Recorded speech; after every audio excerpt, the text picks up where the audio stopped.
Buenas tardes, muchachos. Buenas tardes, profe. Buenas tardes, profe. Buenas tardes, profe. Hay poquita gente hoy. ¿Qué pasa? Están enguayabados todavía.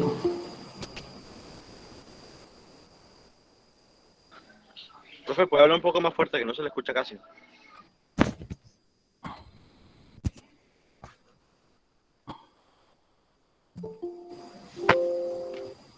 Listo, ahora sí. Todo el volumen bien bajo. ¿Me escuchan, muchachos?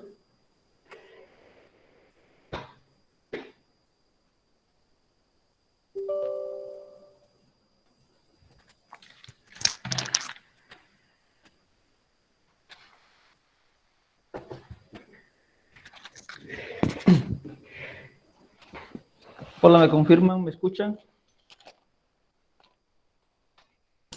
Sí, profe. Sí, profe. Muchas gracias.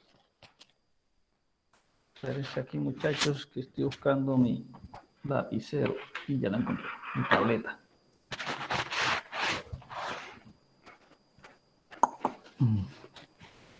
Listo, bueno. Buenas tardes, muchachos. Entonces, continuando con lo que hemos venido trabajando en el curso, nos queda solamente ya una temática concerniente a la parte de cinética enzimática y dar por terminada la segunda unidad.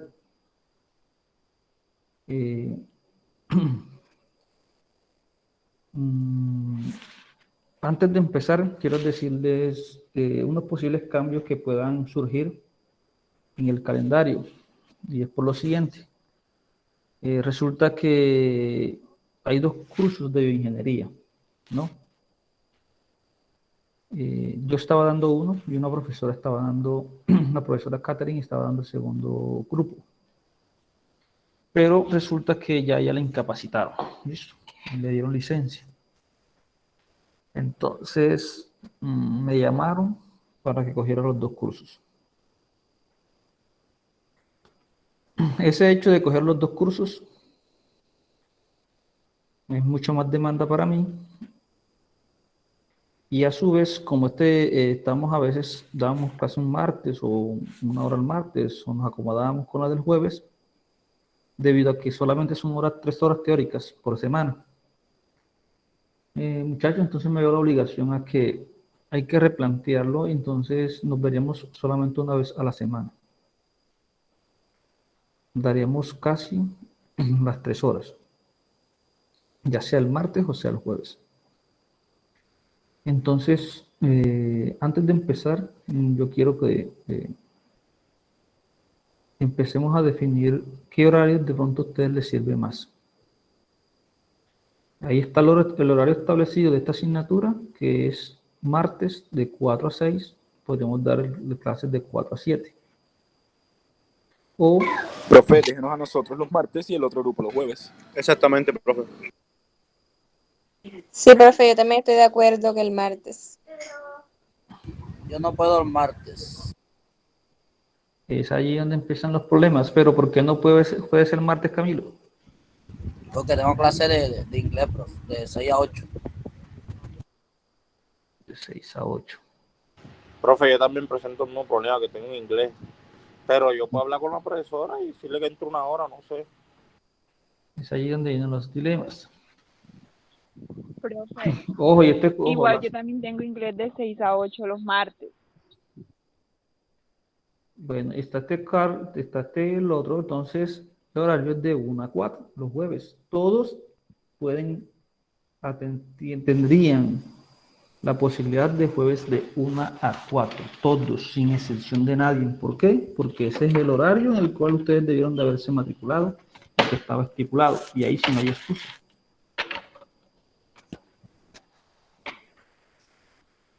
¿Ya?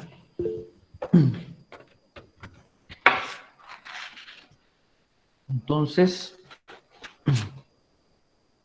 ¿qué me comentan? hay otra posibilidad. No es necesario que sea los martes de 4 a 6, a las 7, ¿no? Pueden ser podemos empezar a las 3:30 hasta a las 6.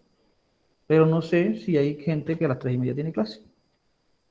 Yo sí, profe, los martes tengo clase de desarrollo.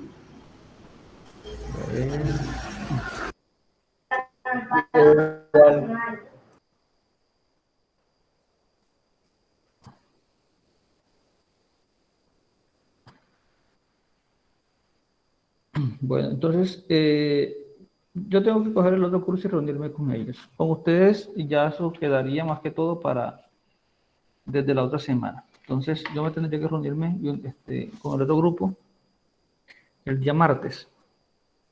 Yo con ustedes el martes no me reúno, entonces el día martes yo me cuadro con los otros muchachos para ver qué horario. Uno de los grupos tiene que quedar de 1 a 4 el jueves. No hay más horario. Y el otro, según lo que me comentan, tiene que ser de 3:30 a 6 o de 4 a 6:30. No hay más horario, ¿listo? Entonces, Jessica me dice que por igual inglés se puede entrar tarde. No sé, Jessica. No sé, porque ustedes son los que conocen. Yo no quiero cruzar el horario de otros docentes. Profe, por lo menos la mía es difícil que lo acepte porque ella es como un poquito estricta en ese tema. Así es la que tengo yo, profe. Entonces no pasa lista y la asistencia vale mucho.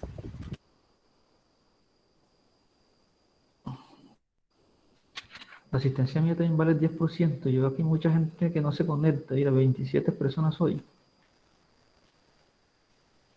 Hay personas que parecieran como que no estuviera pendiente de ello, pero bueno.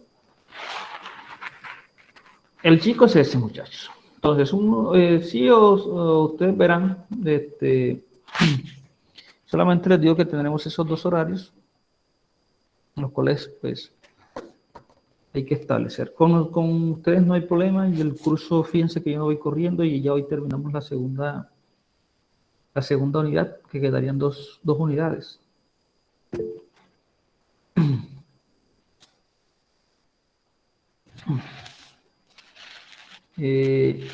Según me dicen, la profesora me dice que ya iba un poco más adelantada, que ya había empezado la tercera unidad. Si es así, pues yo lo que quiero es que aquel grupo serían los días martes, porque ellos van más adelantados y que ustedes los cogerían el día jueves, pero sería entonces ya no desde las 2, sino desde las 1:30. No, para que tampoco tiene que ser a la 1 estrictamente, sino desde la 1:30 podemos conectarnos hasta las 4. Como es el grupo que yo he venido trabajando, me gustaría quedarme con ustedes en ese horario. Entonces, no sé si ese horario les sirva más. Si no hay inconveniente. Y lo definimos que sea el día jueves. O sea, los martes de 1:30 a 4. No, jueves de 1:30 a 4.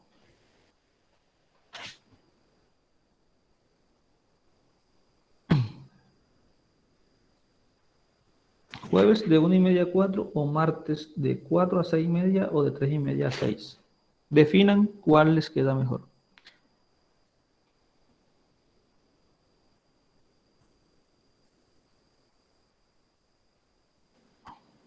De 1:30 a 4, profe, los jueves. Pues sí, profe, de 1:30 a 4 igual. Yo Igual lo de estaría de los acuerdo martes en fue de 1:30 a pronto un 4. error de plataforma de que inglés lo dejara matricular, entonces como que...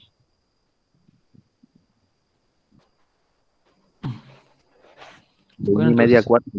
entonces Los jueves. quedamos los jueves de 1:30 a 4 este curso. ¿Listo? Y el otro, pues ya yo me cuadro con ellos el horario respectivo. ¿Listo? Entonces quedamos así. Para no cruzarnos con otras actividades, buscaremos lo que es los parciales, la fecha de los parciales, tratar de que sean una fecha que no crucen con el horario habitual de la asignatura. Pues yo se los digo mucho en el sentido de que a veces yo lo busco para que ustedes tengan más tiempo para trabajar el parcial. Lo Profe, otro es que el trabajo, pues el parcial se haga en ese horario, sí.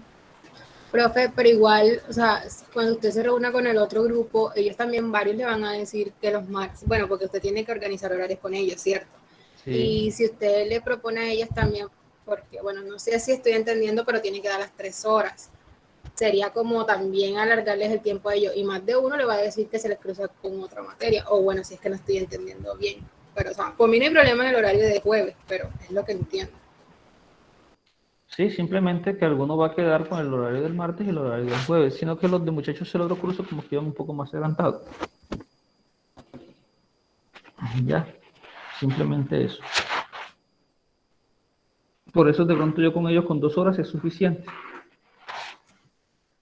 Con ustedes solamente voy atrasado esta clase, que hoy ya yo creo que hicieron hasta parcial y ya terminaron la segunda unidad hace una semana. Entonces esta semana simplemente hicieron parcial. En cambio a mí, pues yo voy un poco más atrasado porque me falta el parcial y hoy terminaría la segunda unidad. Pero las temáticas que vienen de ahora en adelante, yo sé que yo me cuadro enseguida. Muchachos, no sé, simplemente yo se los dejo allí para que no haya inconvenientes. Como yo vengo trabajando con ustedes, es para que ustedes escojan. Ya con el otro grupo yo me cuadro, ya sea para el día martes u otro día. Simplemente como vengo trabajando con ustedes para que a ustedes les quede más fácil. Escogieron ya. Profe, yo propongo que los que puedan el día martes se queden los martes y los que no puedan el jueves se vayan para los jueves. Tanto como para este grupo Ahora, como para el exactamente, otro. Como para este y el otro, pues Ahora, para tener ya uniformidad con respecto a los temas. ahora, muchachos, ya ustedes vienen trabajando conmigo. Ustedes se pasen para... Yo soy el docente que voy a terminar de coger todos los 2 cursos. Ustedes pueden pasarse para el horario de los martes, lo que sirvan a martes, o sencillamente las personas que queden los jueves, quedan los jueves. Pero tienen que definir un solo grupo, un solo horario. O si no, la otra, pues, que es la más caótica, es darle clase a todos ustedes en un solo horario.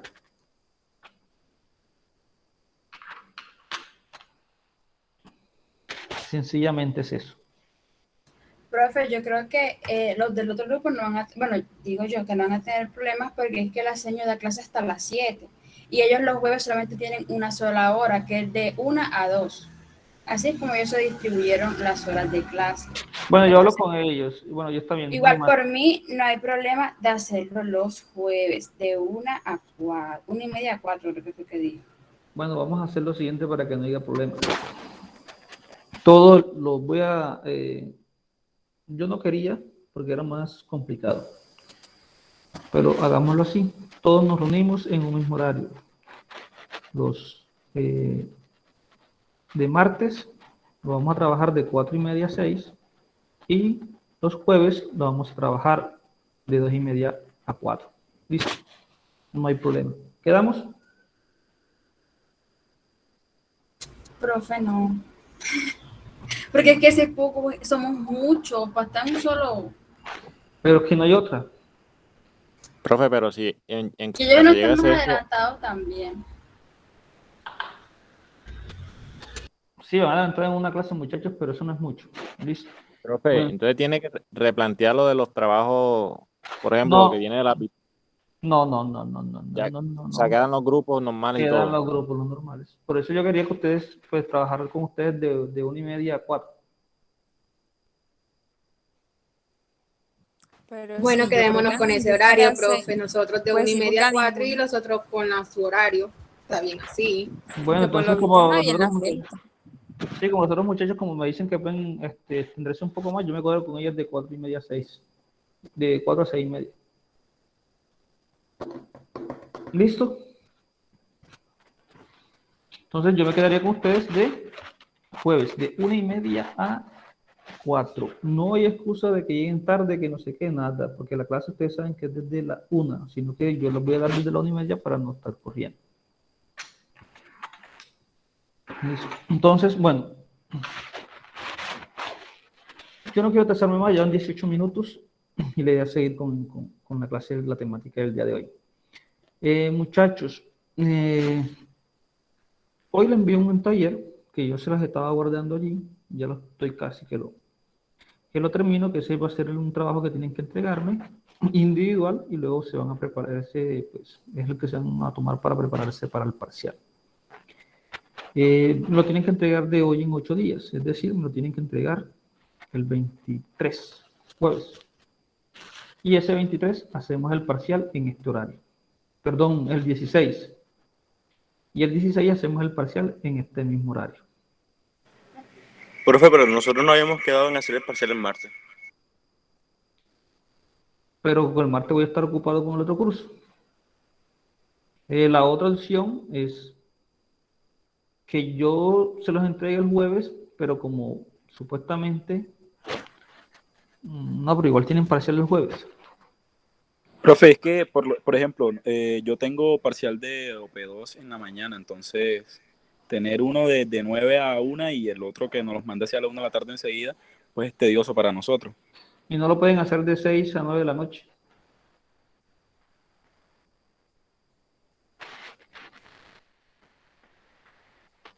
¿No lo podemos hacer el jueves de 6 a 9?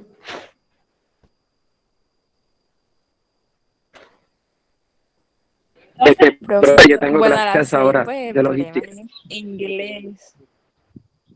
Que también, por ejemplo, yo tengo Profe, parcial pero ese ¿por día qué? también, de inglés en la Profe, tarde. que los horarios de inglés son los martes y jueves de 6 a 8.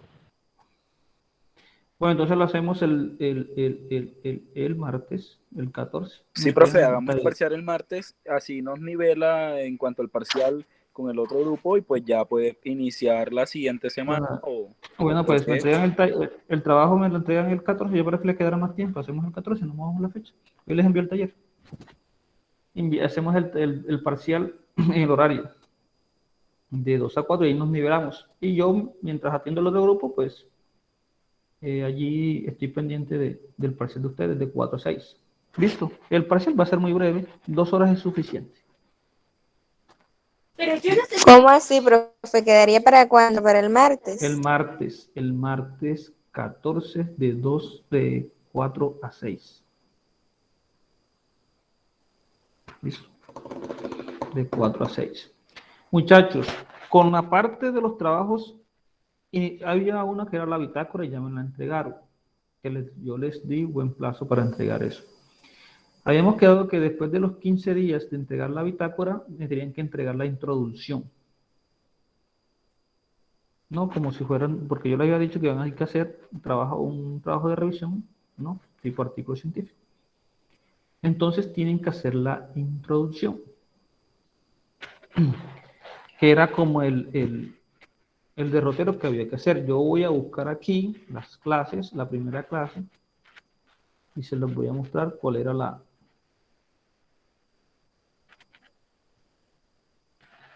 creo que era la primera clase, ahora esto. Vamos a ver.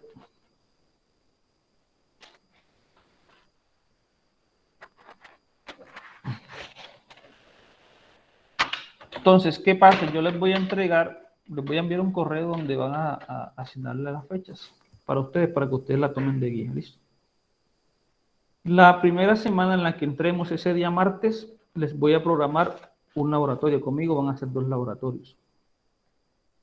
Fíjense que está la parte de desarrollo y análisis de marco conceptual. Está la parte de construcción de tablas, resultados de investigación y está la parte de conclusiones. Entonces, fíjense, lo que tienen que entregarme es que son 4 entregas. La parte de introducción y la parte de marco conceptual. Entonces, fíjense que todas esas temáticas, entonces, yo les voy a ustedes dar una agenda. Esa agenda, debido al otro curso, al otro grupo, pues no voy a mover más esas fechas.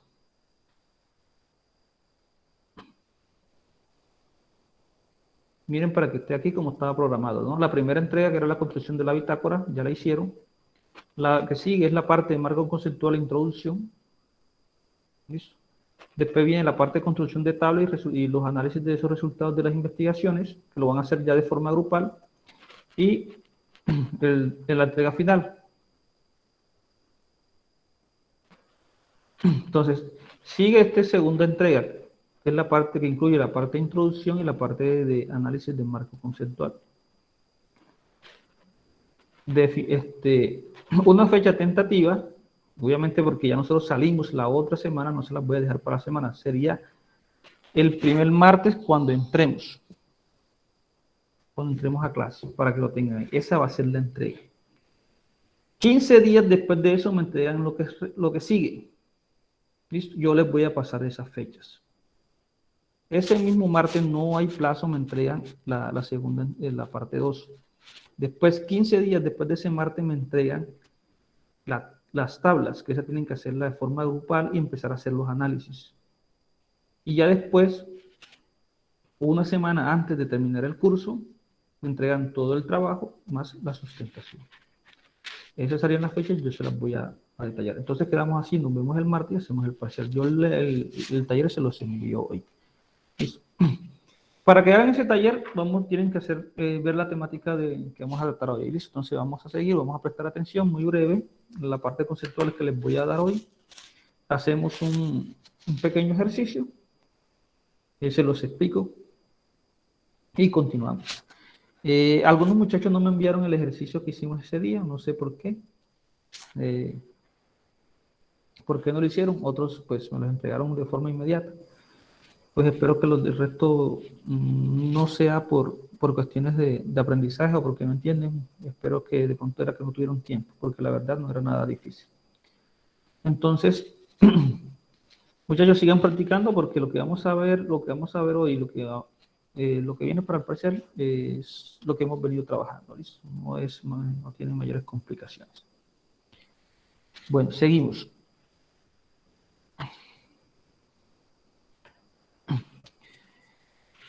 Aquí, muchachos, les voy a compartir a ustedes esta presentación.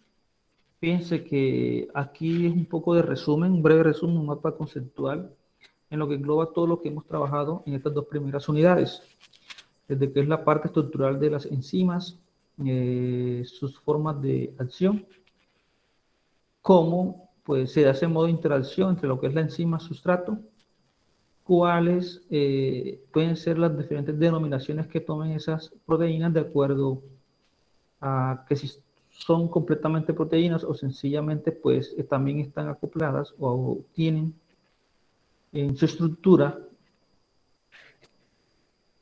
hacen parte de esa estructura ciertos cofactores y a los cuales pues a veces se les llama, ¿no? Le habíamos dicho que le conoce como holoenzima. ¿Listo? Y que allí habíamos hablado también un poco de lo que eran los cofactores o de sustancias activadoras y también habíamos hablado un poco, muchachos, de lo que es la parte de sustancias inhibidoras. Entonces, esto más o menos es un pequeño resumen. Ustedes ojalá lo usen, sigan leyendo, porque dentro del parcial y del taller viene una parte pues conceptual, ¿listo? Para ir reforzando esos conceptos.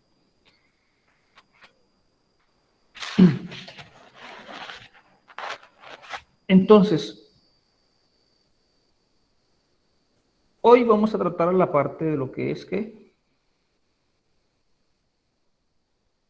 la inhibición de las enzimas, la inhibición de la actividad enzimática, ¿no?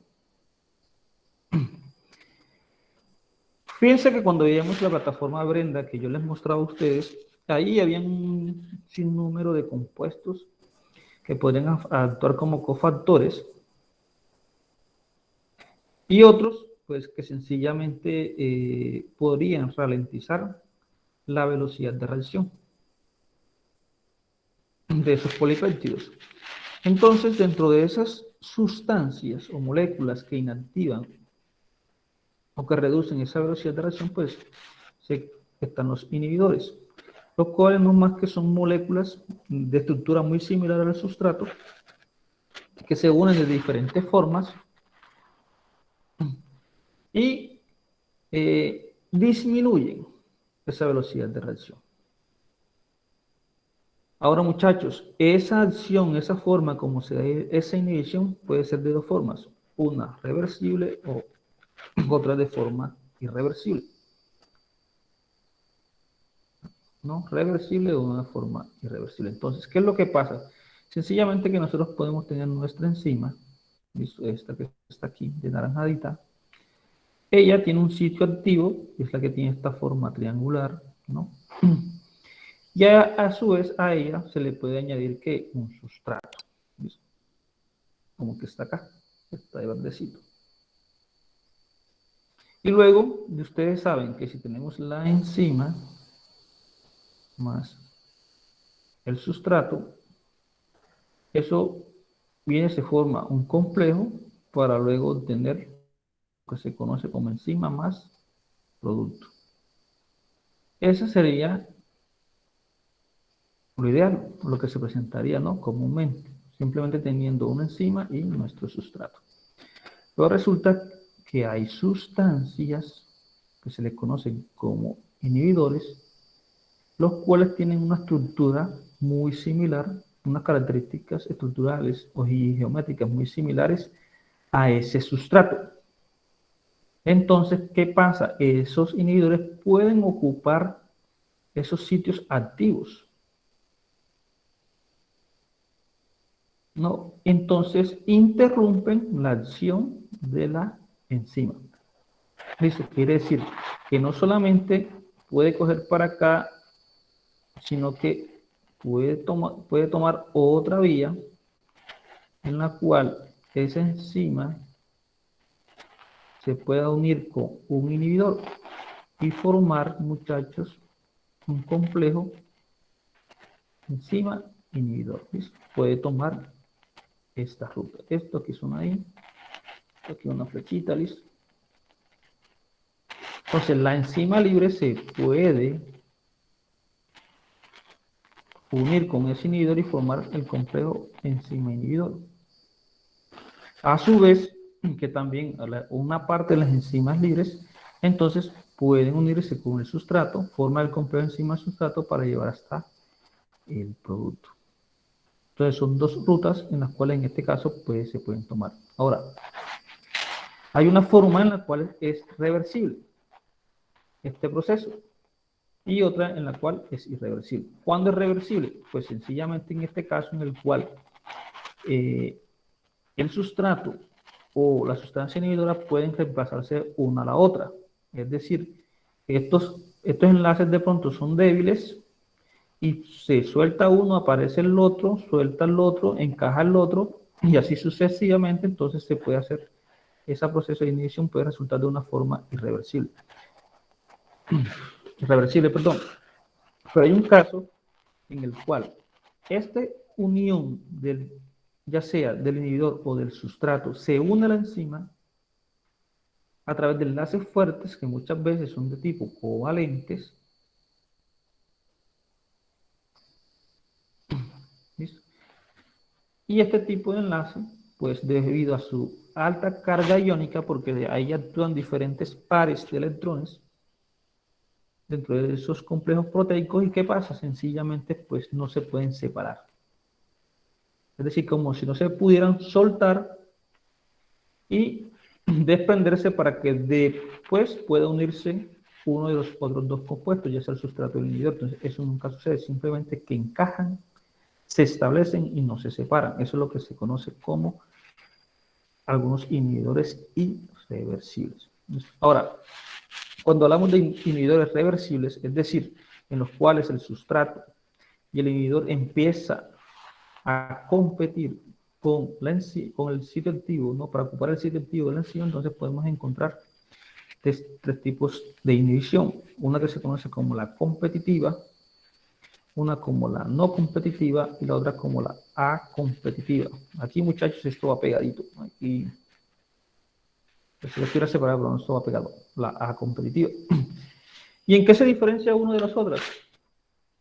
Pues se diferencia, muchachos, en la forma en la cual el inhibidor empieza a actuar. ¿Cómo así, profe? Pues ahora les comento. Lo importante es acá, antes de yo pasar a la siguiente diapositiva, es saber si quedó claro esta parte de lo que son los inhibidores.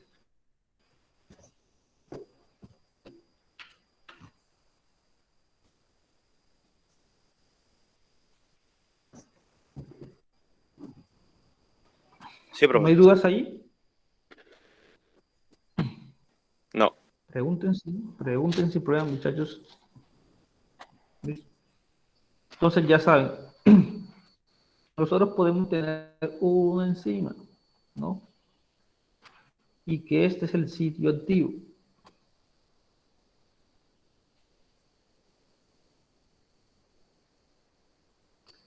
Pero ese sitio activo puede ser ocupado por dos moléculas. Una, el sustrato, o dos, una sustancia de estructura similar que se le conoce como inhibidor. En este caso, sería como una forma de triangulito aduciendo el hecho de que pues, el sitio activo tiene forma de triángulo, ¿no? Entonces tienen una estructura muy similar. Entonces empiezan a competir. Aquel caso en el cual el inhibidor se encaja en el sitio activo fuertemente a través de enlaces covalentes y no se separa, entonces se le conoce como una inhibición irreversible.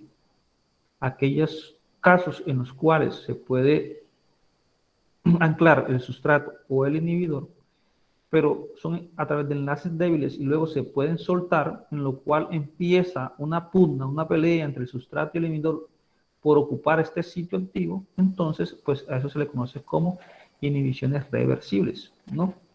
Y pues son de tres tipos: competitiva, no competitiva o acompetitiva. ¿En qué se diferencia? Pues muchachos, pasa lo siguiente. La diferencia está en la forma como sucede ese proceso y la secuencia y la parte en la que se puede adherir el inhibidor. Entonces, la competitiva es la que les había colocado por el ejemplo que les había comentado anteriormente, en el cual pues la enzima tiene una estructura y está un sustrato y un inhibidor que tienen casi la misma conformación. Entonces, ese sitio activo puede ser ocupado por cualquiera de esos dos componentes, el sustrato o el inhibidor, y empiezan a competir entre ellos. ¿Listo?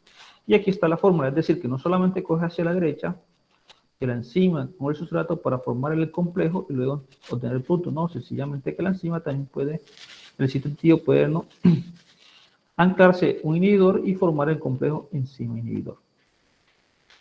¿Qué pasa en este caso? Pues sencillamente el inhibidor compite con el sustrato, el aumento de este complejo, de esta molécula, como está en competencia, el aumento de la concentración del sustrato puede disminuir la inhibición. ¿Listo? Una mayor concentración del sustrato puede hacer que este disminuya la concentración, entonces posiblemente este no se presente y la reacción tome hacia este sentido, ¿no? Se quede aquí. Ese puede ser el primer caso, la competitiva. La no competitiva, pues en ella, muchachos, sencillamente lo que pasa es que el sustrato encaja perfectamente en el sitio activo, pero la sustancia inhibidora no precisamente se une al mismo sitio activo, sino que se une a un sitio activo adyacente en esa enzima, o en otra parte, u otro sitio activo de la enzima. No, fíjense que aquí el inhibidor está en una parte totalmente diferente.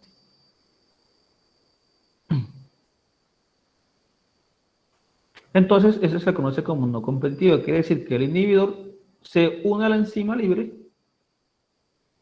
¿Listo? Entonces, pero no solamente se puede unir a la enzima libre, también se puede unir a ¿qué? Al complejo enzima-sustrato, como está aquí.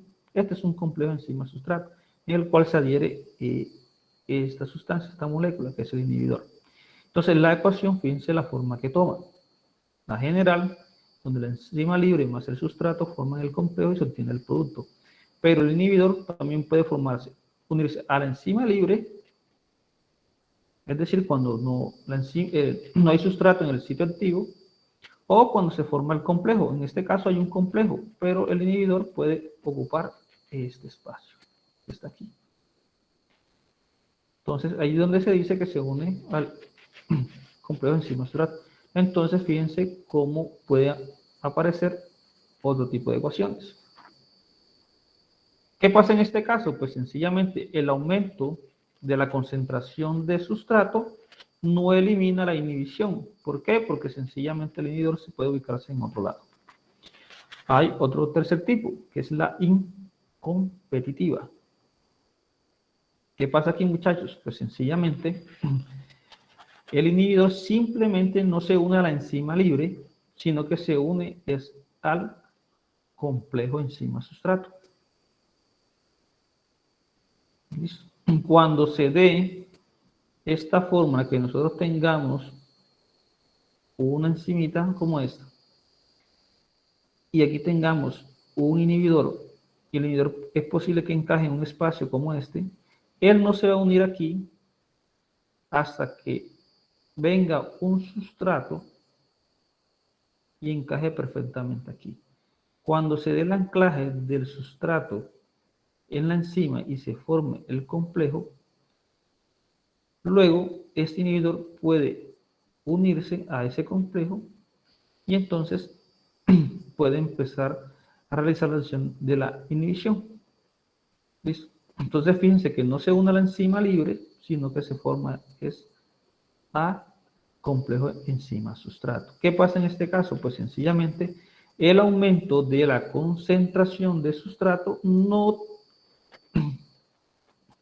¿Qué pasa? Puede aumentar la inhibición. ¿Por qué puede aumentar? Porque si yo aumento la concentración de sustrato, obviamente se puede aumentar la concentración de enzima sustrato, de este complejo. Y si al adicionar este aumenta, pues obviamente entonces va a favorecer esta parte de la reacción.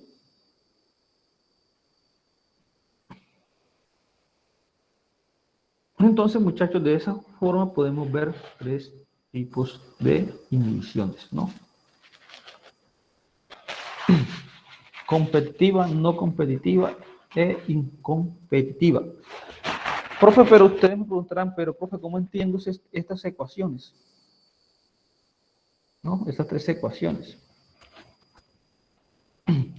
¿Y cómo puedo saberla? ¿Cómo puedo distinguirla en un proceso enzimático, en una hidrólisis enzimática cuando yo la esté trabajando en laboratorio? Pues muchachos, para eso existen unas formas y estas formas que son las que están acá. ¿Listo? Son tres aspectos muy importantes que les voy a explicar ahora de cómo determinarlo para luego quedar aquí en esta parte de resumen. Pero entonces, antes de eso, más bien les voy a explicar lo siguiente, o se los explico en una diapositiva aparte. ¿Listo?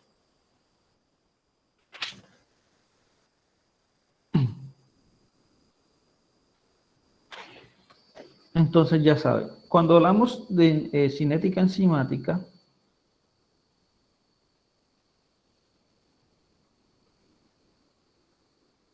nosotros habíamos hablado de dos términos, ¿no?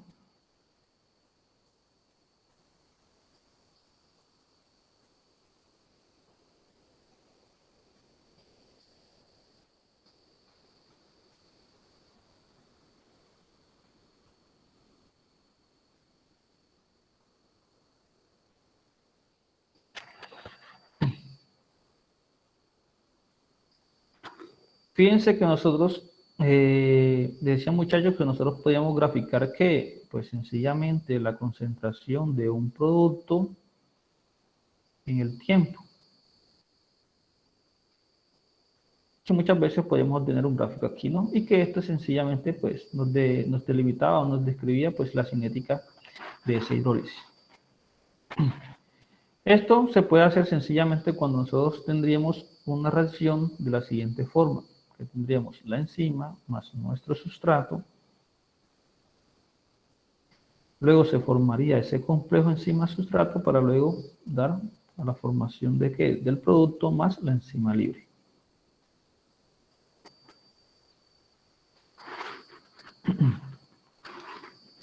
Esta es la reacción típica que nosotros siempre usábamos y que teníamos este comportamiento. Ahora, ¿qué pasa? ¿Qué pasa cuando están presentes los inhibidores?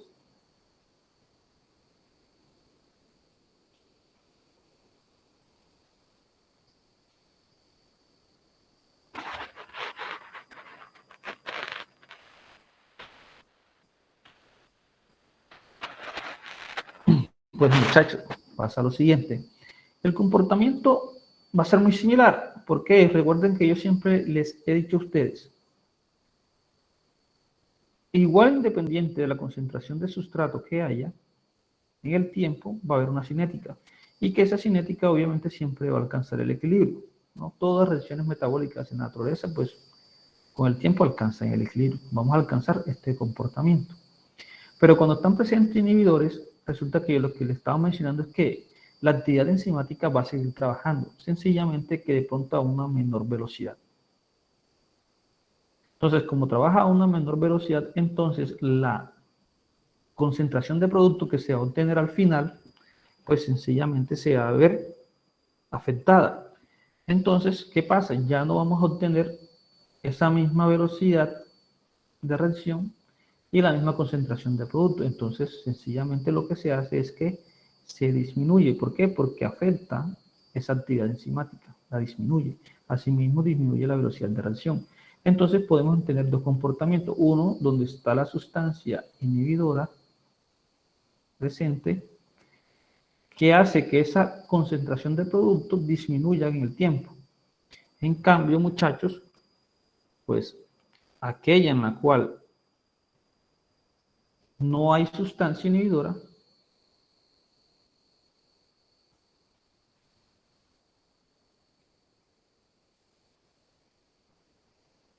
va a presentar una mayor velocidad de reacción. Pero en sí el comportamiento como tal va a ser el mismo, de la cinética en el tiempo, lo que disminuye la velocidad de reacción. Ojo muchachos que les estoy hablando de velocidad de reacción o de la actividad enzimática, no les estoy hablando de los parámetros cinéticos, como P máximo o Km, ¿no? De lo que determinado por el modelo Michaelis-Menten. Ojo que no les estoy hablando en sí de eso. Estoy hablándoles de velocidad de reacción y de actividad enzimática, que es diferente. Entonces siempre vamos a tener este comportamiento. La sustancia inhibidora siempre va a ralentizar esos procesos. Ahora, vamos hacia más adelante. De pronto aquí no me alcance lo que yo les quiero explicar ahora. Viene lo siguiente. Ya sabemos que cuando la inhibición es reversible, es decir, ¿cuándo es esto? Cuando tenemos una enzima libre y esa enzima libre hay dos componentes que pueden ocupar sus sitios activos. ¿Cuáles son? Pues ya ustedes saben que uno puede ser el inhibidor y que el otro puede ser el sustrato. Entonces se pueden presentar diferentes tipos de comportamiento, los cuales pues ya se les había mencionado anteriormente. Uno era en el cual no solamente a la enzima libre se une el sustrato,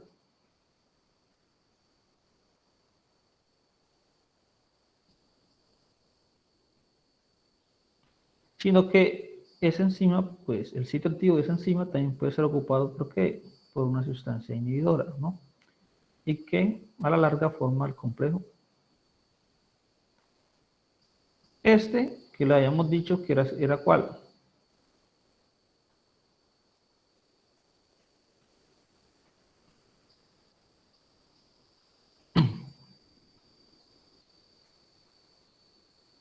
La competitiva. Como ustedes pueden ver, nosotros tenemos, les había dicho, nosotros muchachos podemos obtener las dos cinéticas de formas similares. Una sin inhibidor y la otra con. Esas dos gráficas nosotros las podemos ¿qué?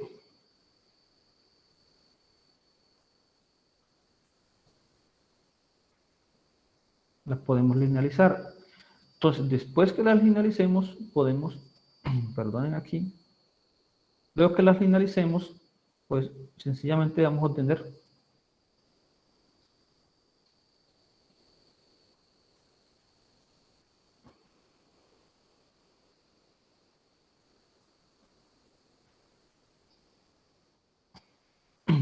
ya saben que con este método uno grafica 1 sobre su 0 versus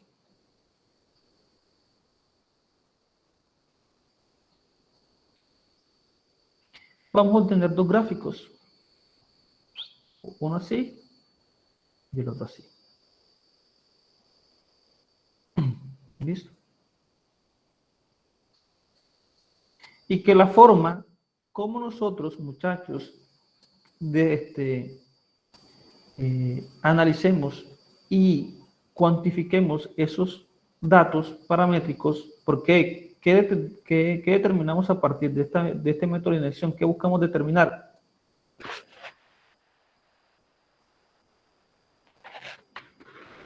Ustedes saben, muchachos, que con estos nosotros hacemos la linealización de ¿qué? De la ecuación de Michaelis-Menten, ¿no? Y determinamos dos parámetros muy importantes. Y dependiendo cómo sea la variación de estos parámetros, entonces, ¿variación en qué? Variación, ojo, cuando esté uno con inhibidores y el otro sin inhibidores. Y dependiendo cuál permanece constante y cuál varía, entonces nosotros a partir de allí podemos determinar qué tipo de inhibición se puede presentar.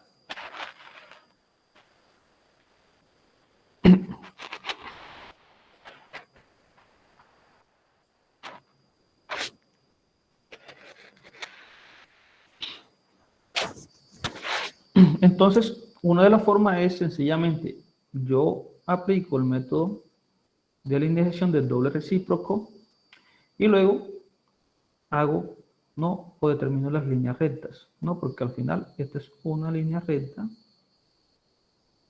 y esta es otra. ¿Listo?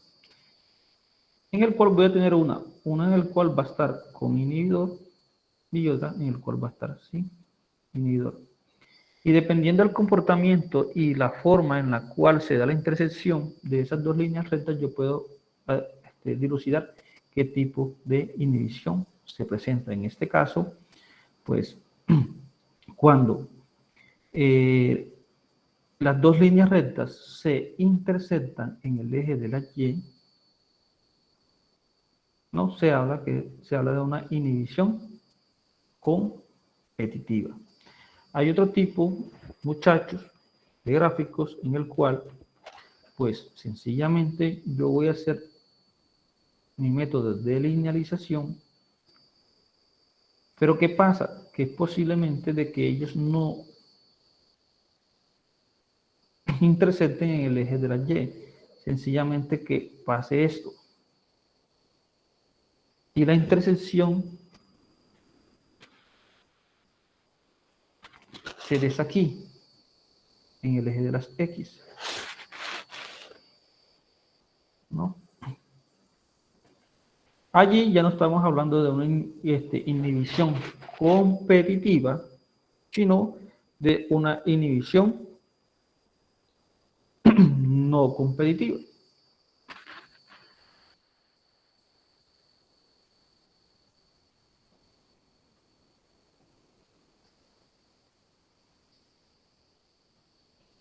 Y ustedes saben que la diferencia de esta competitiva quiere decir que no solamente el inhibidor se une a la enzima libre, sino que también se puede unir a el complejo. Entonces hace que esta reacción pues se haga un poco más compleja.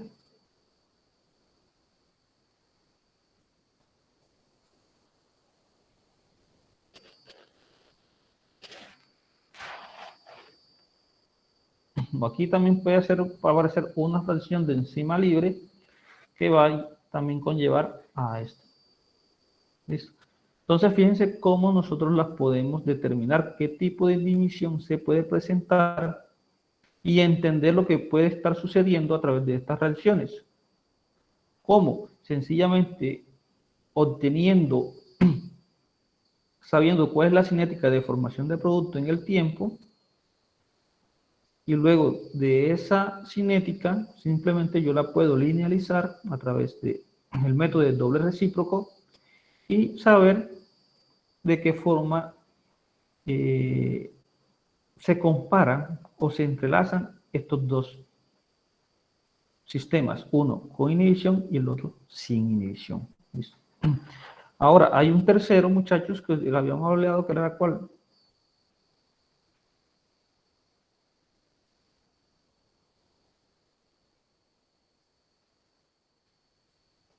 ¿Qué pasaría en ese caso? Pues en ese caso pasa lo siguiente. Y es que si yo tengo y linealizo los dos métodos, sencillamente pues ellos, muchachos, perdón aquí, este sería uno y este sería otro. No, uno con inhibidor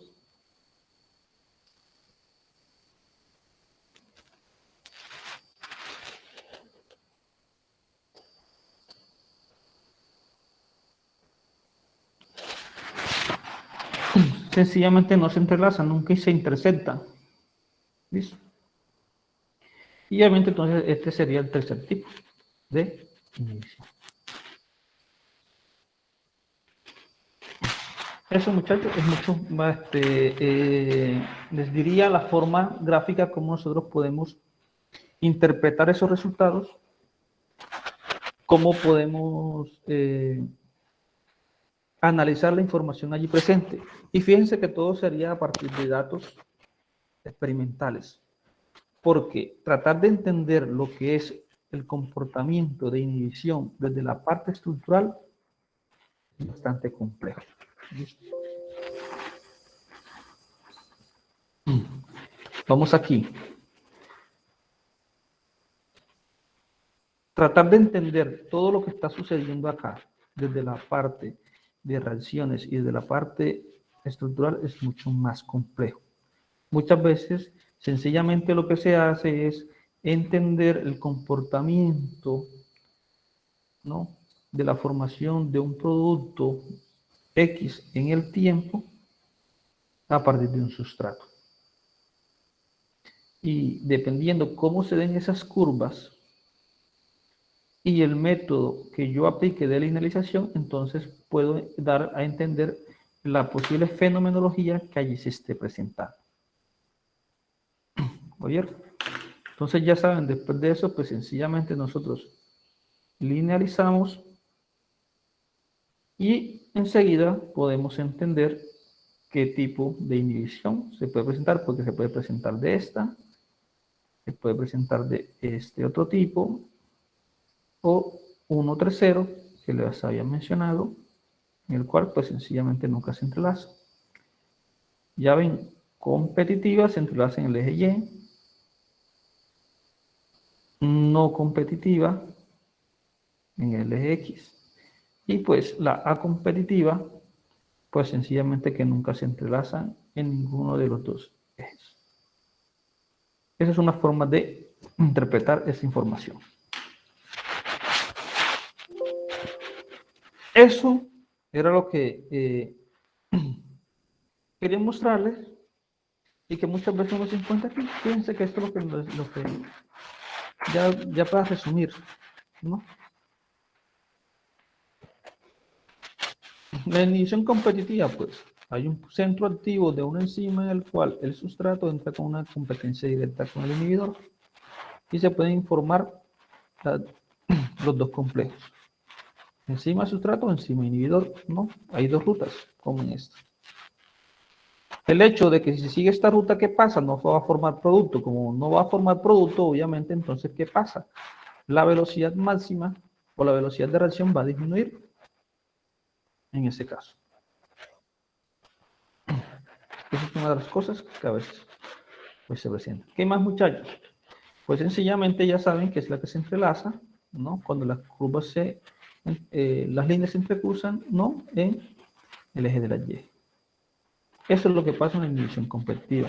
Inhibición no competitiva, ya ustedes saben que no solamente se une el inhibidor a la enzima libre, sino que también se puede unir al complejo enzima sustrato. ¿Por qué? Porque es que va a ocupar un lugar diferente. No va a ocupar el mismo sitio, del sitio activo, sino que se puede unir a otro lado, a un costado o en otra parte del sitio activo. Entonces, fíjense que pueden formar ya un complejo de 3 componentes: enzima, sustrato e inhibidor. Cuando ustedes hagan las curvas, obviamente, ¿qué va a pasar? Sencillamente, como por acá se van a presentar 2 tipos de reacciones más que no van a llevar al producto, entonces la va a disminuir. La formación de producto se va a disminuir. Como la formación de producto en el tiempo disminuye, obviamente disminuye la velocidad de reacción. Y en este caso, ¿qué pasa? Pues es posible que estas 2 líneas pues se van a entrecruzar, ¿no? No en el eje de las Y, sino en el eje de las X. Tercer caso, pues sencillamente la inhibición ya sucede de una forma no competitiva, en el cual el inhibidor no se une a la enzima libre, sino que se une al complejo enzima-sustrato. Obviamente, como utiliza el sustrato no para formar productos, sino para formar este complejo terciario de componentes, entonces ya no se forma la misma cantidad de producto y obviamente pasa lo mismo. Se disminuye la velocidad de reacción. Y pues en este caso, cuando ya tengamos las 2 curvas de cinética y las linealicemos, lo que pasa es que no se entrecruza, como es este caso. Esto, muchachos, como lo vuelvo y les repito, desde una forma práctica, de una forma a partir de datos experimentales, en las cuales yo puedo tener una enzima, tengo mi sustrato. ¿Qué pasa? Estudio la formación de producto, la puedo determinar, pero a la vez yo también puedo tener la enzima libre, el sustrato libre, ¿no? Y puedo añadir un tercer componente que es un inhibidor. Ese inhibidor se puede unir a la enzima o se puede unir al complejo enzima-sustrato y entonces ralentiza la formación de productos. ¿Qué tipo de inhibición se presenta? Pues el tipo de inhibición sencillamente tendremos que determinarlo desde forma no experimental, porque tratar de creer de que eso es de una forma estructural o supramolecular es mucho más complejo de hacerlo.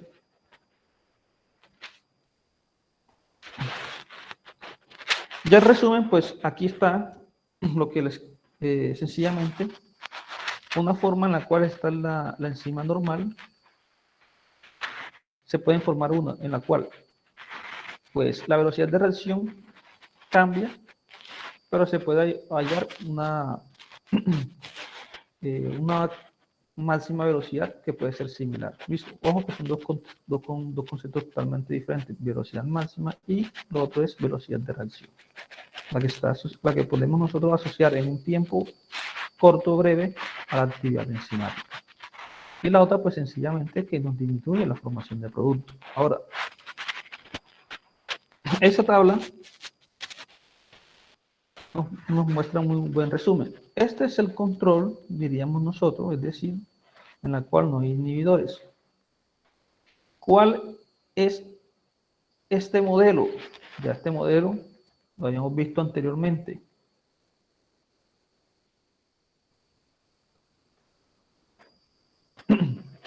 Y ese modelo es el que empieza a cambiar. ¿Qué empieza a cambiar? Pues lo que empieza a cambiar es este parámetro, ¿no? Este parámetro empieza a cambiar dependiendo del tipo de inhibición. Para una inhibición competitiva toma esta forma, que está aquí, ¿no? Y el cual nos dice que el Km se determina de esta forma o sencillamente pues se traduce que es esta forma ahí y la velocidad máxima sigue siendo la misma, ¿no? Que en un modelo sin inhibidores. Está la inhibición A competitiva. Fíjense cómo cambian los parámetros, cómo cambia la ecuación.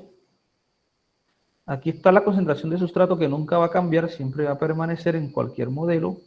Lo que cambia es la forma en la cual ya empiezan a incorporarse estas constantes de reacciones.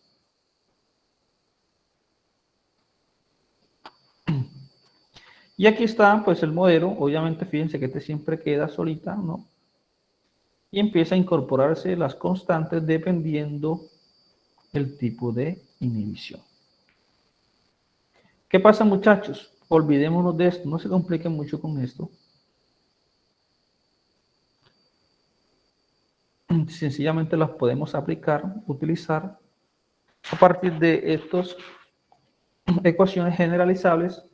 Nosotros usamos las técnicas de linealización y a partir de ahí podemos obtener estos parámetros. Así como obtenemos la constante de Michael y la velocidad máxima de esta ecuación, sencillamente aplicaremos estos modelos, los linealizamos y ya saben que los parámetros que vamos a determinar, pues sencillamente son los que están aquí.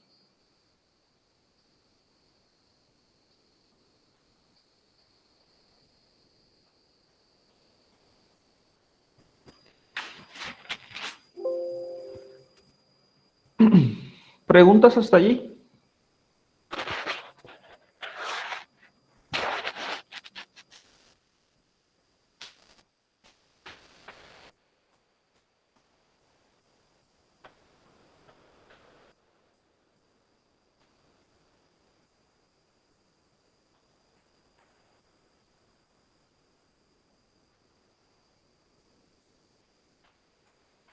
¿O no entendieron?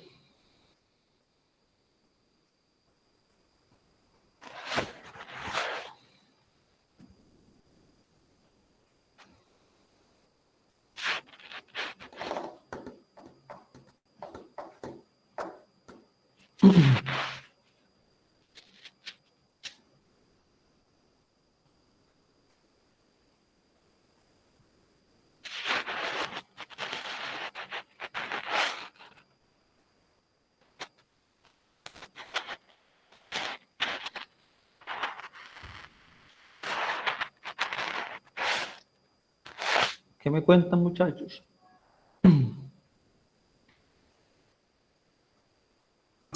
Profe, en lo personal, bueno, yo sí entendí lo que está hablando de inhibición, cuando era competitiva, no competitiva, competitiva, pero lo que no me queda claro son esas fórmulas. No sé si ahora que hagamos el ejemplo de pronto, o solamente se van a terminar por método gráfico. No me quedó claro eso. Bueno, sencillamente estas ecuaciones que están acá es por la relación en la cual está la velocidad y relacionan la concentración del inhibidor con la concentración del sustrato. ¿Listo? Y a partir de ellas, entonces, nosotros podemos determinar el resto de parámetros. Fíjense, ¿qué parámetros vamos a determinar? La velocidad máxima y este valor que está acá, que es el valor de la constante, que como tal, esto es una constante, porque esta Km es una constante, la Ki, que es la Ki inhibición, es una constante, y la concentración, la concentración del inhibidor, pues muchas veces nosotros la conocemos, que también es una constante. Entonces, al final, todo esto, en este caso, muchachos, por ejemplo, específico, todo esto, nosotros podemos decirle como un Km aparente, que va a ser igual al Km por 1 más la concentración de ese inhibidor sobre la constante de inhibición. Si hacemos esto, ¿a qué se traduce esta ecuación? Pues esta ecuación la vamos a resumir a lo siguiente.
O al revés, conozco estos y puedo hallar el KM aparente. ¿Listo? Eso es lo que yo les quiero dar a entender. Ahora, Profe, muchachos, se dejó de compartir pantalla. ¿se dejó de compartir? Sí, como que hubo un lapso en el que se cortó todo. Listo.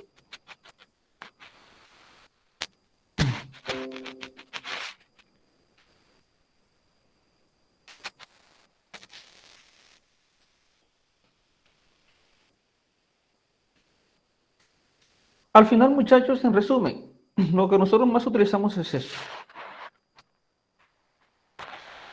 ¿Por qué? Porque nosotros siempre partimos de una cinética, donde está un producto, ¿no?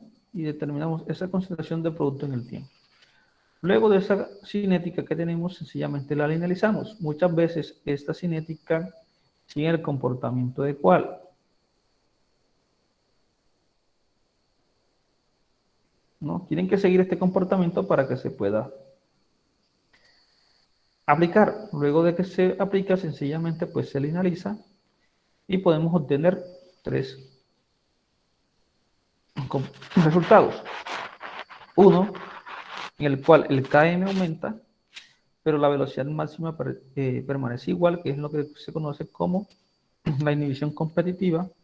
Segundo caso, en el cual sencillamente pues el KM disminuye y la velocidad máxima disminuye, ¿no? Y donde no hay intercepto en ninguno de los dos ejes, que se conoce como la inhibición acompetitiva.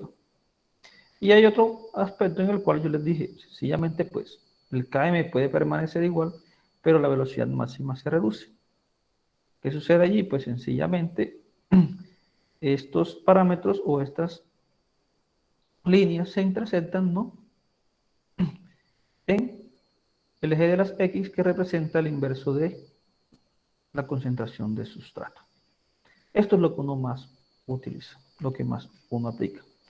En dado caso, muchachos, es para saber el tipo de inhibición. Si ya nosotros queremos conocer la constante inhibición,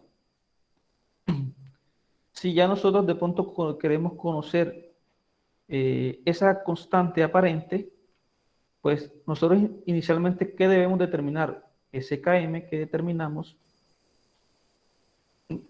la concentración del inhibidor siempre la vamos a conocer y uno puede determinar que la constante inhibidor, ¿sí? Y obtener este modelo, luego repasar para obtener el modelo generalizable. Lo mismo que hacemos acá. Fíjense que ustedes tienen unos datos de ¿qué? Nosotros partimos de unos datos de velocidad y concentración de sustrato. Y nosotros graficamos el inverso de la velocidad con el inverso del sustrato. Linealizamos y a partir de ello tenemos. Y luego podemos reemplazar aquí y obtener el modelo de esta ecuación. Cuando no hay inhibidores. ¿Qué pasa cuando hay inhibidores? Pues muchachos, ¿qué pasa cuando hay inhibidores? Sencillamente, nosotros hacemos lo mismo. Este B máximo lo determinamos. Nosotros determinamos el KM por el método de linealización. Pero luego, nosotros sabemos que tenemos el KM y nosotros siempre vamos a conocer este señorito. Y con este dato nosotros podemos también obtener este. Y así, pues, podemos reemplazar en esta ecuación y obtendríamos ese modelo. Es decir, siempre vamos a obtener, fíjense, aquí graficamos el inverso de la velocidad con el inverso del sustrato. Vamos a obtener unos parámetros, luego a partir de esos parámetros cogemos y reemplazamos este valor de aquí y este valor de acá y obtenemos el modelo matemático. ¿Ya? Siempre aplicando el mismo método, ¿cuál? El de linealización. ¿Qué lo hace más complejo? Pues sencillamente lo hace más complejo desde el KM aparente. ¿Por qué? Porque el KM aparente involucra otras constantes. Entonces no se preocupen por eso, eso se los vamos a aplicar y se les va a hacer mucho más fácil con algunos ejemplos que les voy a explicar. Para ello, entonces, yo les traje unos ejercicios. O traje un ejercicio.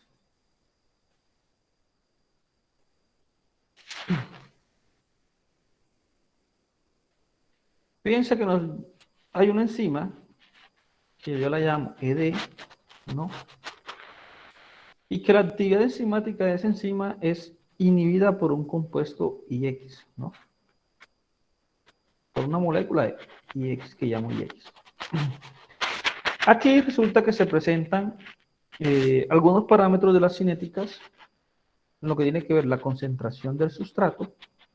¿Listo? Aquí tenemos concentración del sustrato en la primera columna. Tenemos los valores de velocidad, ¿no?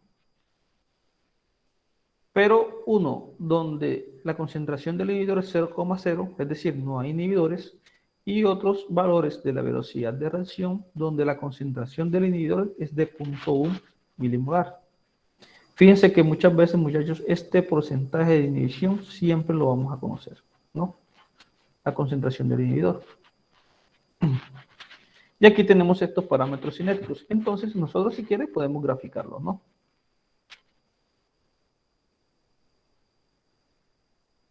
Aquí está la curva.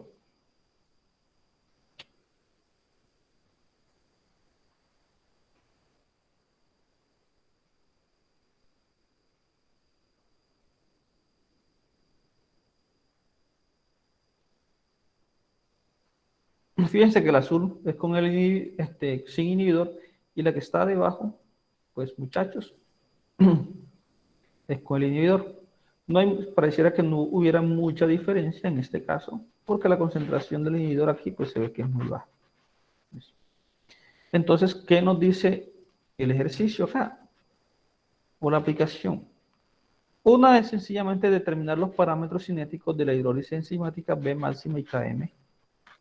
Y el otro, determinar el tipo de inhibición que se presenta.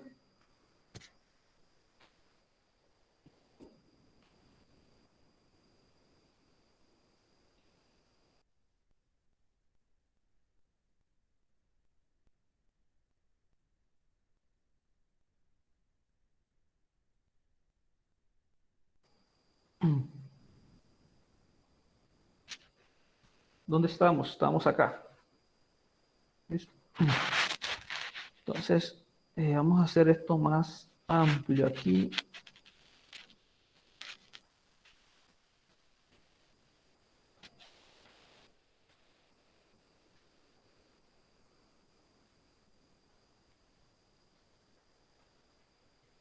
Entonces nos dicen determinar los parámetros cinéticos de la hidrólisis enzimática y 2, determinar el tipo de inhibición que representa la acción del inhibidor IX. ¿Qué harían ustedes, muchachos, para determinar los parámetros cinéticos de esa hidrólisis enzimática, tanto de la una como de la otra, y pues determinar el tipo de inhibición?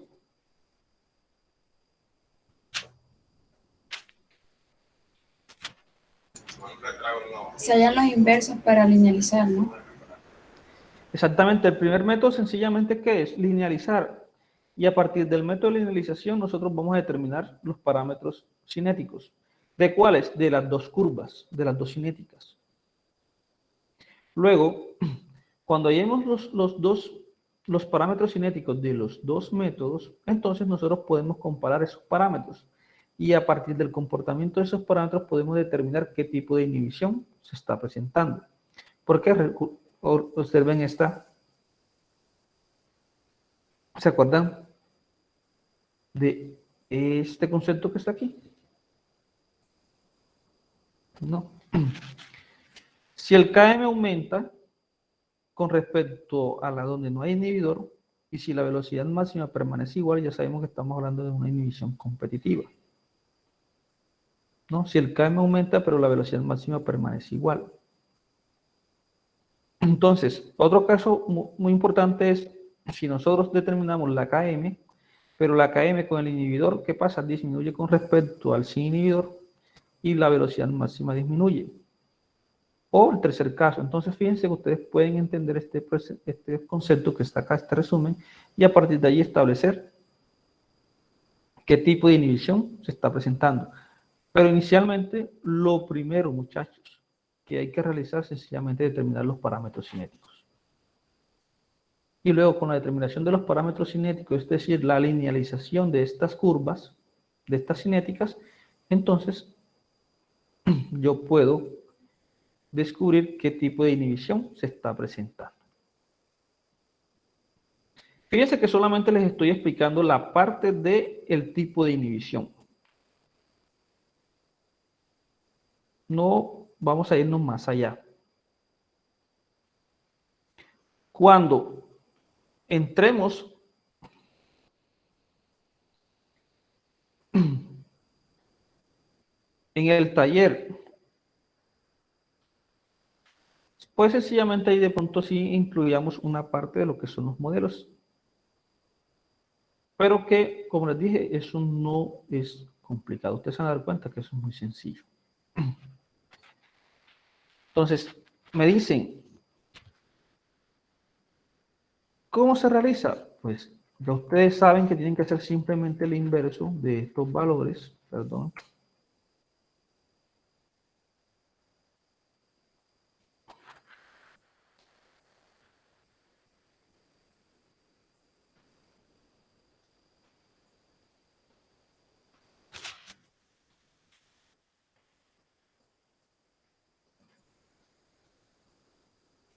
Yo puedo hallar el inverso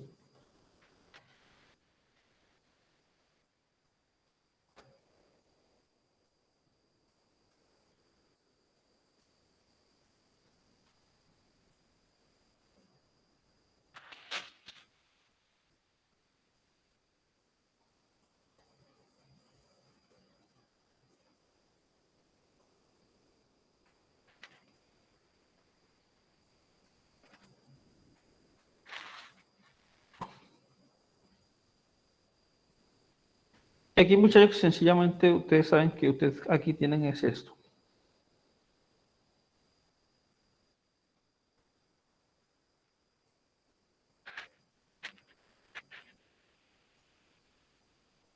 Que aquí tienen esto.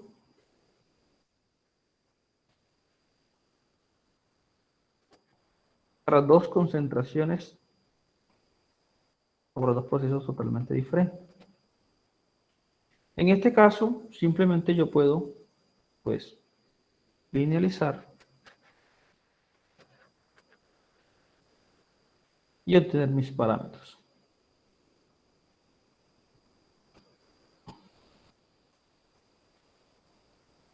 Lo puedo hacer por separado para una gráfica y ya ustedes saben luego que simplemente sellar la línea de tendencia, que en este caso es la ecuación, y a partir de estos valores yo puedo hallar los valores de velocidad máxima y km. ¿Listo? Lo mismo pues sucede para este. Si quiere yo lo hago, aquí yo lo hago de forma individual. ¿Listo? Fíjense cómo lo hago. Yo sencillamente puedo determinar. A mí me gustaría utilizar otro software que se llama DataFit.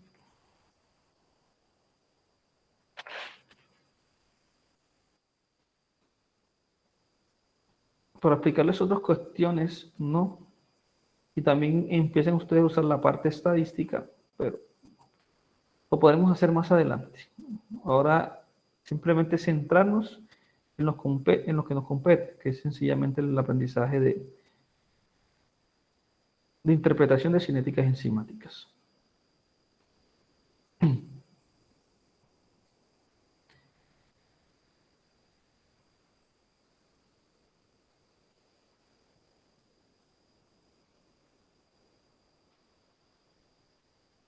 Fíjense que aquí están las ecuaciones y aquí en las ecuaciones uno puede ver algo.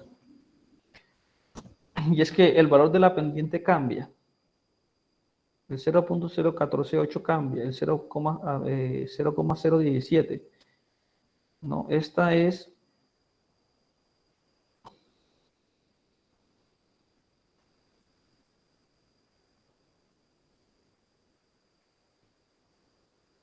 no copié de qué gráfico es. Ah, este es sin inhibidores.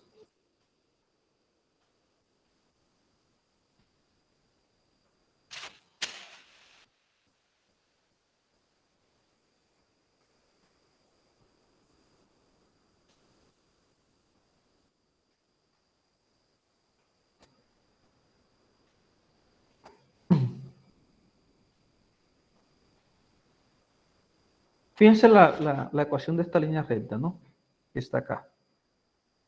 Los valores de la pendiente, el que multiplica a la abscisa, x en este caso, pues sencillamente cambia.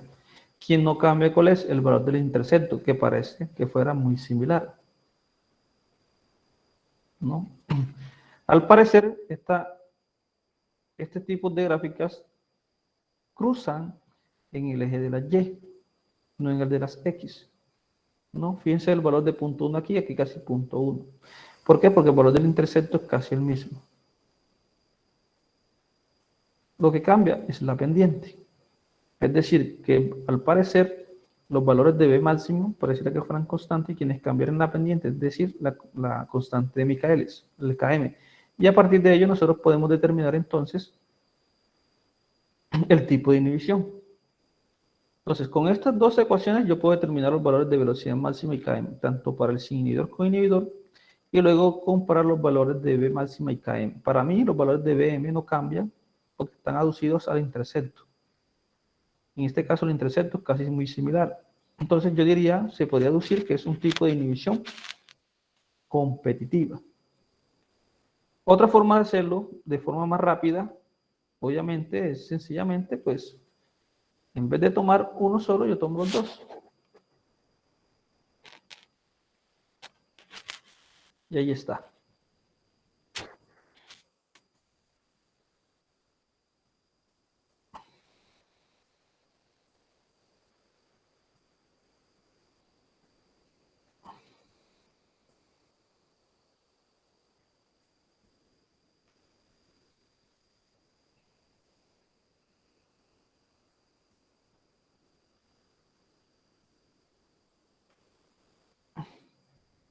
Entonces se podría decir que es un tipo de inhibición como competitiva, en el cual los valores de Km cambian, pero la velocidad máxima permanece constante.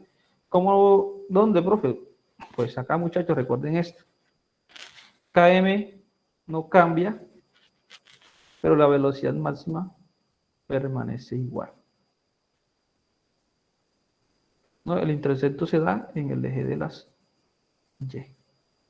Entonces, fíjense que es algo muy simple, ¿no? En lo cual pues, es la aplicación de lo que yo a ustedes quiero mostrarles qué tipo de inhibición pueden obtener. Esto, muchachos, es algo que vamos a hacer en laboratorio. O yo pienso hacer en laboratorio con ustedes. Yo a ustedes quiero darles, les explico. A mí no me interesa tanto la parte de esa matemática o demás, más que toda la parte interpretativa. Yo por eso a veces pienso que paso de largo algunas cosas. Yo en laboratorio, muchachos, nosotros vamos a tener un reactor. Ese reactor, pues, puede ser un beaker, sencillamente, o un LMH.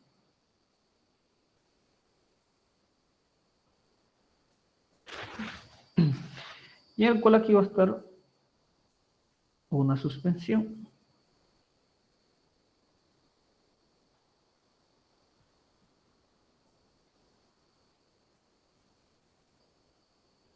Esta suspensión yo quiero que sea un almidón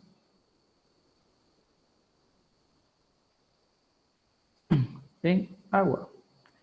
En ese agua muchas veces pues, es para formar lo que se conoce como un buffer. ¿Listo? Y yo le voy a añadir una enzima. Enzima, en mi caso el almidón, sería el sustrato. Luego de que yo este medio, esta suspensión, lo acondicione a un pH y a una temperatura óptima o adecuada de la enzima, entonces, cuando tenga el pH y la temperatura óptima, añado la enzima. Y cuando ya empiece a añadir la enzima, entonces, ¿qué pasa? Se va a dar una transformación del sustrato a producto. Entonces, yo voy a determinar la formación de producto en el tiempo. Y voy a tener una cinética 1. Es decir, donde no hay. Luego, la idea en laboratorio es hacer lo siguiente. ustedes van a hacer lo mismo, van a obtener una cinética, entonces una cinética 2, pero con inhibidores.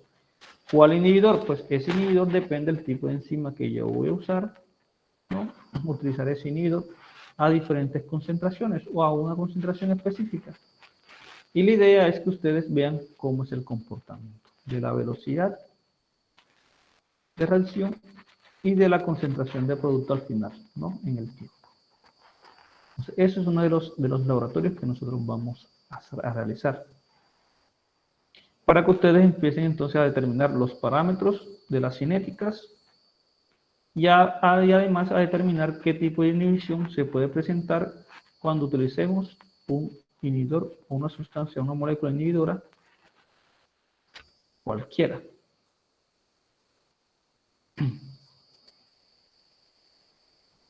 Eso es lo que nosotros, muchachos, queremos que ustedes hagan. En estos dos modelos van a hallar, tienen que entender algo, van a hallar siempre dos parámetros.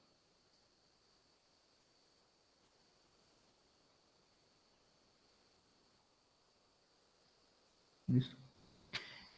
Cuando hablamos sin inhibidor, que es el normal, el común, simplemente nosotros hablamos de Km y velocidad máxima. Cuando pasa que ya hacemos inhibidores, muchas veces ya este término no utiliza un valor de Km, sino que se le conoce como Km', o muchas veces en otros libros ustedes la pueden hallar así, como una K aparente. Y que esa K aparente sencillamente muchas veces, pues, es la misma Km, simplemente que está en función ¿de quién? De la concentración del inhibidor, está en función de la constante I. Como muchas veces yo hallo esta constante y la concentración del inhibidor, yo puedo hallar esto.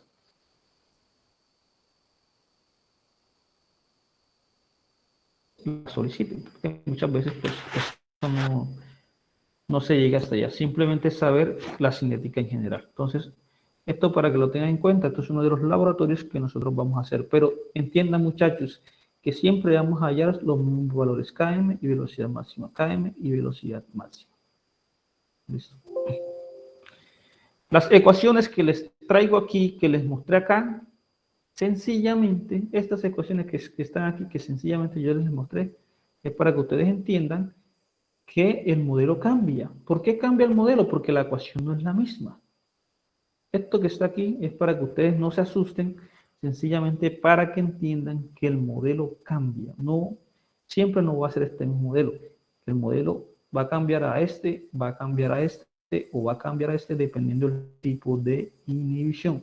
Pero siempre, muchas veces, nosotros vamos a hallar un Km y un B máximo. ¿Independiente de quién? Del sustrato del inhibidor. Porque vamos a obtener siempre un gráfico como este.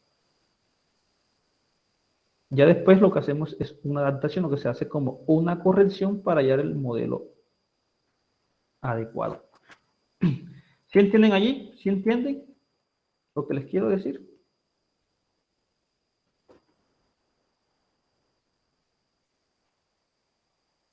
Sí, profe. Bueno, entonces como a mí nunca me gusta hacer tanto los ejercicios, sino que sean ustedes los que practiquen, entonces yo les voy a mandar este ahora y ustedes lo realicen para que practiquen y determinen la velocidad máxima y el Km y además me digan el tipo de inhibición que se está presentando. ¿Listo? Entonces ya es una forma, ya les expliqué cómo lo pueden hacer. Hoy mismo les envío el taller. Yo, muchachos, no quisiera hacerles el parcial ese día martes. Porque es que yo quiero incluir otras cositas en ese taller, que de pronto tendríamos que utilizar el día martes para despejar esas dudas. Y que ese parcial se haga en otro día. Yo no sé si de pronto ustedes tengan inconveniente de que ese parcial lo hagamos el día lunes 20. O el viernes 17. Bueno, a mí me parece bien el viernes. No tengo ningún inconveniente. Pero El lunes viernes, ¿a qué 20. hora sería? El lunes 20, el lunes 17 porque sé que todavía están en clases, pero el lunes 20 como ya salieron de vacaciones, si no van a viajar, sin nada, nosotros podemos sacar 2 horitas, yo también las saco. Yo también estoy de vacaciones, pero no importa, yo les doy el espacio, sacamos el horario y hacemos el parcial en ese. Puede ser ese día lunes de 10 a 12. Bueno, yo digo que es viernes. Si El deciden el lunes, viernes. El viernes, profe, por favor. Profe, ¿y el viernes a qué hora sería? Por la tarde. El viernes podemos hacerlo de 2 a 4. Profe, porque yo los viernes tengo empaque de 3 a 5. Yo tengo audición, profe. Para mí sería mejor el lunes 20. Lo podemos hacer, Yo lo creo podemos que hacer viernes eso en la mejor mañana. sería- Lo más seguro sería el lunes, profesor. El lunes 20 ya todos estamos desocupados y ya hay más. Igual en la más mañana clases. Pero hay también hay clase. personas que viajan. Pero el problema es que hay mucha gente que viaja, que no sé qué. Pero Entonces, van a yo no- viajar seguido. Obvio, si Bueno, solo que son traten, 10 que días de traten, vacaciones. que traten de viajar temprano. Entonces sí lo vamos a hacer lunes. O en la tarde O puede en la dejar. tarde después del parcial también pueden. Exactamente, no hay ningún inconveniente. Ya quedamos el lunes, pues. Hagámoslo. Entonces, si van a viajar el lunes en la mañana, hagámoslo el lunes en la tarde, de 4 a 6. También hay problemas. No, el lunes queda, profe. Ya que Estos muchachos sí son complicados. Uno les busca la forma de que aprendan, de que busquen un horario flexible y demás. Les voy a colocar es un examen que no haga nadie. No, hombre, profe. Entonces uno les busca la forma, les busca el ladito y no hay. Siempre inconformidad. Yo también estoy de vacaciones. Les voy a regalar ese día porque yo también la otra semana salgo de vacaciones. Todos salimos aquí en la universidad. Salimos. Profe, pero yo el lunes no puedo hacer el parcial. ¿Sí ven? ¿Por qué no puedes? Tengo parcial en la tarde de física 2. Entonces no puedo hacer 2 parciales al mismo tiempo. ¿Y por qué no? Ay, tú me vas a ayudar a hacer el otro. No. Y por ejemplo, cuando a uno le toca, ellas me en un día le toca, si te toca, te toca. Bueno, entonces hacemos el parcial el martes, no hay más fechas. El martes lo hacemos. Entonces yo no quería para que todos tuvieran más tiempo para estudiar. Lo hacemos el 14, no hay más tiempo. Yo traté de acomodarles, traté de ayudarlos, pero si no se puede, no hay inconvenientes. Lo hacemos el martes 14. ¿El martes 14 o martes 21? Martes 14 lo hacemos. Ustedes no tienen lado, muchachos. Profesor, y un sábado, digo yo. Sábado 18. Profe, pero disculpe, sábado disculpe. ¿Qué lunes sería el parcial? ¿El 20 o este lunes que viene? El 20, lunes 20. Ah, porque el parcial yo lo tengo este lunes que viene. Entonces sí. Ese muchacho. ¿Qué se iba a decir yo, Javier? El parcial No, porque es que es no había este escuchado, lunes. no había escuchado la fecha. Entonces sí se puede el lunes. También lo podemos hacer el sábado 18. El lunes, profe, mejor el lunes. el lunes, profe. Ya el sábado es avaricia. Bueno, El lunes. Lo voy a anotar aquí en letra bíblica, aquí, porque ustedes sí son complicados. Lunes 20. Mejor el martes y ya. Sale un proceso rápido el 14. Vamos a decir el otro en hebreo, para que entiendan. Listo. Entonces, lo voy a anotar acá, porque a mí, muchachos, lunes. Entonces, esas fechas se las paso con las fechas que les voy a pasar hoy. Yo les envío toda esa información.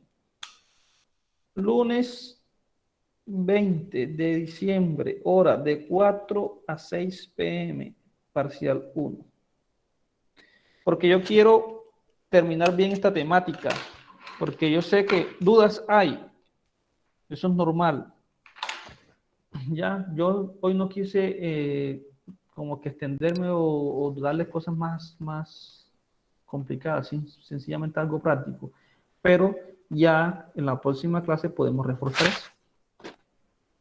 ¿Listo? Nosotros en clase podemos reforzar eso y más con el taller. Yo voy a tratar de ponerles un taller en el cual ustedes consulten y simplemente yo después de dudas. Para que no tengan dudas y miedo con ese poco de ecuaciones, que eso, muchachos, no es gran cosa. Entonces, hoy les entrego el taller. Por favor, me lo entregan de hoy en 8 días. Les voy a dar una semana.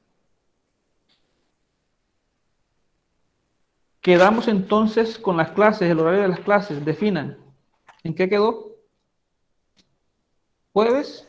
El Jueves de jueves. 1:30 a 4. Bueno, jueves de 1:30 a 4. Entonces nos vemos el jueves. De 1:30 a 4. Voy a anotar aquí. Voy a anotarlo como el grupo 1 de bio. Ustedes los voy a llamar el grupo 1 de bioingeniería. Listo. Entonces nos vemos el día jueves. Si quieren el día martes, a las 3 de la tarde, los que estén libres, yo puedo dar una asesoría. ¿Listo? Les puedo dar una asesoría el día jueves, el día martes a las 3 de la tarde. Me escriben, ustedes están en el WhatsApp, me escriben, profe, necesitamos una asesoría. ¿A qué hora? A las 3 de la tarde se las puedo dar. ¿Listo?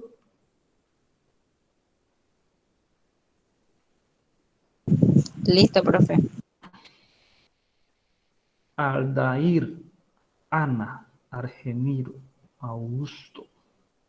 Augusto, ¿estás por ahí, Augusto? No.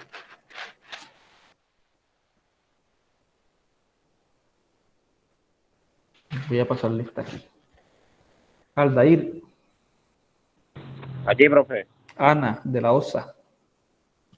Presente, profe. Argemiro Díaz. Presente, profe. Augusto Díaz Nieto. El primer volado. Casi no lo escucho, casi no lo veo en clase, no tengo. Brigitte y su acordeón. Presente, profe. Camilo Contreras. Presente, profe. Dalis Galé. Segunda volada. David Arrieta. Profe, presente. No sé mucho, regresó mi internet. Elías Antonio Díaz Rat. Elías Caucil. Presente, profe. Eric. Presente, profe. Schneider. Presente, profe. Francisco. Presente, profe. Hernández. Angie. Presente, profe. Javier Badel. Presente, profe. Giancarlos Hernández. Presente, profesor. Jessica Guevara. Presente, profe. Se la cogía y llegó pegadita. No, señor. Yosimar. Presente, profe. Karen Estrada. Presente, profe. Karen sirve nada más sirve para pelear horario. Luisa. Presente, profe. Esta es la mujer, Luisa es la que no se acomoda nada. Lucas Díaz Navarro. Presente, profe. Por Dios. Marcela. Presente, profe. María Contreras. Presente, profe. María, no te conozco, no sé, Marlon Bolívar. Presente, profe. Milet, la Corozalera. Presente, profesor. Rosana Domínguez, otra Corozalera. Sebastián José Díaz. Sebastián José Díaz, otro que aparece ahí pero no que está conectado en la clase. Valeria Herrera. Presente, profe. Valeria ni habla ni se escucha tampoco. Poco mudos aquí. Bueno, muchachos, entonces nos vemos. Me llama la atención. Disculpe, pero no. ¿Usted me llamó a mí? Te llamé como 5 veces, como 3 veces, a las 2, a las 3, a las 4 de la tarde y ahora. Profe, qué pena, no lo escuché. Y lo mismo, Dalis Galé, tampoco. Bueno, ahí me los voy cogiendo. El profe. Profe Sebastián le escribió al chat. Listo, muchachos. Sí, por ahí vi que me sirvió. Entonces yo les envío esto, por favor, me entregan este ejercicio para que practiquen. Les voy a enviar un material, un libro, donde pueden leer un poco de esto. Igual, sí, creo que es un libro y no sé si tengo, creo que un artículo, donde pueden ampliar esta información, muchachos, lo que hemos visto hoy. Sé que va a quedar muchas dudas. Lo ideal es que con este ejercicio y con lo que el taller que les deje y la clase del día jueves, pues sencillamente profundicemos la temática, podamos despejar dudas y luego pues podamos prepararnos, no tanto para el parcial, porque a mí no me interesa tanto el parcial, más bien para que aprendan y prepararnos para lo que son los informes de laboratorio, porque vamos a hacer en laboratorio, para que ustedes entiendan la importancia de estos conceptos y luego sepan aplicarlos. Eso es lo que más me interesa a mí. Ya saben, yo voy a pasarles las fechas y dentro de esas fechas es bueno que se vayan planeando para hacer los laboratorios. Los laboratorios son presenciales, creo que máximo 2 personas, 2 representantes por grupo. Y luego, entonces, yo me reuniré con ustedes, les diré el horario donde esas personas pueden presentarse. Sería en la Granja Perico para hacer los 2 laboratorios. Lo ideal es que, como son 5 o 6 personas, 3 personas, la mitad de un grupo, haga el primer laboratorio y luego le comparta el conocimiento a los otros compañeros. Y luego el resto de muchachos que no entró al primer laboratorio haría el segundo.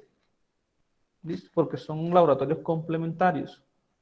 Uno estaría referido a la parte de actividad enzimática y el otro tenía que ver con la parte de modelamiento, cinéticas enzimáticas y también la parte de inhibiciones. Esos serían los 2 laboratorios que vamos a desarrollar. Entonces, para que ustedes en los grupos se vayan agendando. ¿Listo? Que no sean los mismos integrantes, porque no podemos aceptarlos a todos. Todavía hay restricción un poco del número de personas a trabajar. ¿Estamos?